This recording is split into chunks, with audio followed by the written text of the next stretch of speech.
আমাদের এই প্রজন্ম, আমাদের পরবর্তী প্রজন্ম, সমস্ত প্রজন্মের নারীদের জন্য, বাচ্চাদের জন্য আজ কিন্তু 7 মাসের সন্তানও রেপ হচ্ছে।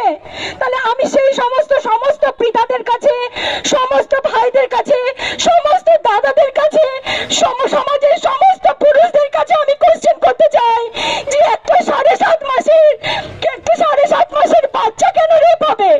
কেন সমাজে মা বোন সন্তানের আলাদা আলাদা জায়গা থাকবে না? প্রত্যেকটা মানুষের কাছে আমার কোশ্চেন। আজ ডাক্তারবাবু হয়েছেন, আমরা যারা আমাদেরকে জীবন দেন তাদের আমরা নৃশংসভাবে যদি জীবন নিই, তাহলে আমরা আমাদের জীবন দেবে কে? আমি প্রত্যেকটা সমাজের কাছে প্রশ্ন করতে চাই। আমরা বিপদে পড়লে, অসুস্থ হলে, করোনা কালে